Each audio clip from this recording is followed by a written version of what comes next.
தமது கட்சிக்கு தமிழக வெற்றி கழகம் என பெயர் சூட்டினார் நடிகர் விஜய். நாடாளுமன்ற தேர்தலில் போட்டியில்லை, யாருக்கும் ஆதரவும் இல்லை என அறிவிப்பு.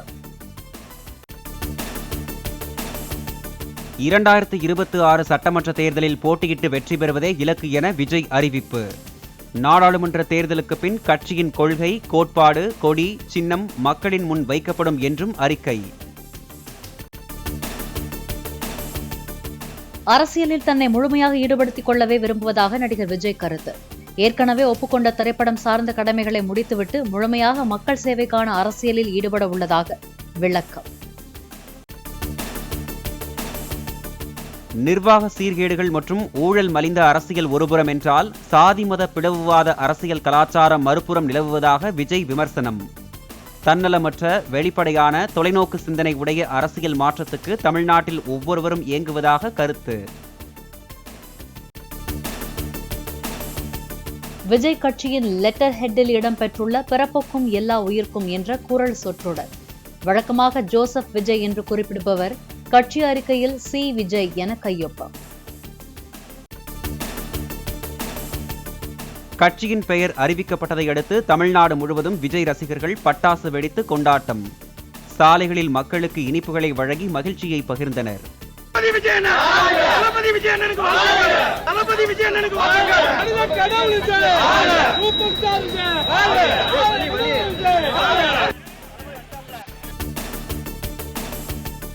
ஜார்க்கண்ட் முதலமைச்சராக பதவியேற்றார் சம்பாய் சோரன். ராஞ்சியில் பதவி பிரமாணம் மற்றும் ரகசிய காப்பு பிரமாணம் செய்து வைத்தார் ஆளுநர் சிபி ராதாகிருஷ்ணன். பதவியேற்ற சம்பாய் சோரனை கட்டியணைத்து வாழ்த்து தெரிவித்த ஆளுநர் சிபி ராதாகிருஷ்ணன். 10 நாட்களில் ஜார்க்கண்ட் பேரவையில் பெரும்பான்மையை நிரூபிக்க அவகாசம். பதவியேற்பு விழா முடிந்த கையோடு ஜேஎம்எம் மற்றும் கூட்டணி கட்சி எம்எல்ஏக்கள் 38 பேர் ஹைதராபாத்துக்கு அனுப்பி வைப்பு. கட்சி தாவலை தடுக்கும் வகையில் ராஞ்சியிலிருந்து சிறப்பு விமானம் மூலம் பயணம். ஜார்க்கண்ட் மாநிலத்தின் புதிய முதலமைச்சர் சம்பாய் சோரன் வரும் 5ஆம் தேதி பெரும்பான்மையை நிரூபிக்க முடிவு. இன்று நடந்த அமைச்சரவை கூட்டத்தில் நம்பிக்கை வாக்கெடுப்பு நடத்த ஒப்புதல். ஹேமந்த் சோரன் கைதுக்கு எதிராக தாக்கல் செய்யப்பட்ட மனுவை விசாரிக்க உச்சநீதிமன்றம் மறுப்பு. ஜார்க்கண்ட் மாநில உயர்நீதிமன்றத்தை நாடும்படி அறிவுறுத்தல். தென்னிந்தியாவை மத்திய அரசு தொடர்ந்து புறக்கணித்தால் தனி நாடு கோரும் நிலை உருவாகும் என்ற கர்நாடக காங்கிரஸ் எம்பி டி.கே. சுரேஷின் கருத்து. நாட்டை துண்டாடுவதை பற்றி யார் பேசினாலும் அதை பொறுத்துக் கொள்ள முடியாது என மாநிலங்களவையில் மல்லிகார்ஜுன கார்கே திட்டவட்டம். அடுத்த நாடாளுமன்ற கூட்டத்தொடரில் இந்தியா கூட்டணி முழு பட்ஜெட் தாக்கல் செய்யும் விதத்தில் தேர்தலில் வெற்றி பெற அண்ணா நினைவு நாளில் சூளுரைக்க வேண்டும்.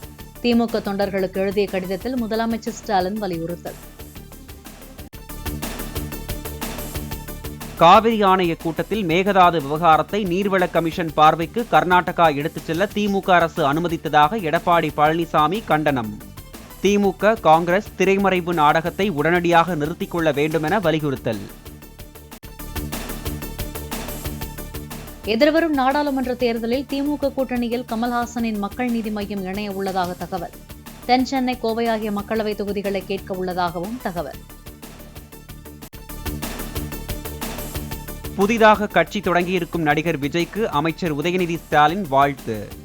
ஜனநாயக நாட்டில் யார் வேண்டுமென்றாலும் அரசியலுக்கு வரலாம் என்றும் கருத்து. இந்திய ஜனநாயகத்தில் யாருக்கு வேணா அரசியலுக்கு வரலாம் அந்த உரிமை இருக்கிறது. நடிகர் விஜய் அவர்கள் கொஞ்சம் முடிவெடுத்திருக்கிறார். அவருக்கு நம் அனைவரும் சேர்ந்து பாராட்டுகள். அவருடைய மக்கள் பணி சிறக்கட்டும். புதிதாக கட்சி தொடங்கியிருக்கும் நடிகர் விஜயை வாழ்த்தி வரவேற்பதாக பாஜக மாநில தலைவர் அண்ணாமலை கருத்து. ஊழல் அரசியலுக்கு எதிராகவும் பாகுபாடற்ற நேர்மையான அரசியல் மாற்றம் உருவாகவும் கட்சி தொடங்கியிருப்பதற்கு பாராட்டு. நடிகர் விஜயின் அரசியல் வருகைக்கு தெலங்கானா ஆளுநர் தமிழிசை வரவேற்பு. ஒரு குடும்பத்தை சார்ந்தவர்கள்தான் தலைவராக இருக்க வேண்டும் என்பதல்ல, இளைய தலைவர்கள் தேவைப்படுகின்றனர் என கருத்து. தமிழகத்தில் இந்து மத நம்பிக்கைகள் மீது தாக்குதல் நடத்தப்படுவது தொடர்கதையாகி உள்ளதாக மத்திய நிதியமைச்சர் நிர்மலா சீதாராமன் கருத்து. திமுகவின் இந்து விரோத நடவடிக்கைகளை தமிழகத்தில் காங்கிரஸ் ஆதரிப்பதாகவும் பேட்டி ஒன்றில் விமர்சனம். பேருந்து நிலைய இடமாற்றத்தால் சென்னை வந்து செல்லும் மக்கள் அவதிக்குள்ளாவதாக அண்ணாமலை கருத்து. கோயம்பேட்டை சுற்றியுள்ள ஆட்டோ ஓட்டுநர்கள், சிறு கடைகள், உணவகங்களின் வாழ்வாதார பாதிப்புக்கு அரசின் நிவாரணம் என்ன என்றும் கேள்வி. வெளிமாநிலங்களிலிருந்து வரத்து குறைவால் கிடுகிடுவென உயர்ந்த பூண்டின் விலை. கோயம்பேடு சந்தையில் மொத்த விற்பனையில் 1 கிலோ 430 ரூபாய்க்கும், சில்லறை விற்பனையில் 1 கிலோ 450 ரூபாய்க்கும் விற்பனை. தன் தொழில் மேல் சத்தியமாக தமிழர்களை இழிவு செய்தது போன்ற அப்பதிவை தாம் பதிவிடவே இல்லை என நடிகை தன்யா பாலகிருஷ்ணா விளக்கம். 12 ஆண்டுகளுக்கு முன் ஒரு ட்ரோல் செய்யும் நபரால் அந்த பதிவு உருவாக்கப்பட்டு பகிரப்பட்டதாகவும் அறிக்கை. திமுக எம்எல்ஏவின் மகன் மருமகளை போலீஸ் காவலில் எடுத்து விசாரித்தால் உண்மைகள் தெரியவரும் என பாதிக்கப்பட்ட பெண் தரப்பில் வாதம். குற்றவாளிகளின் ஜாமீன் மனுக்கள் மீதான விசாரணையை பிப்ரவரி 6ஆம் தேதிக்கு ஒத்திவைத்தது உயர்நீதிமன்றம். இங்கிலாந்து அணிக்கு எதிரான 2வது டெஸ்ட் போட்டியின் முதல் நாள் ஆட்ட நேர முடிவில் 6 விக்கெட் இழப்புக்கு 336 ரன்கள் குவித்த இந்திய அணி ஆட்டமிழக்காமல் 179 ரன்கள் எடுத்து களத்தில் இருந்த யசஸ்வி ஜெய்ஸ்வால்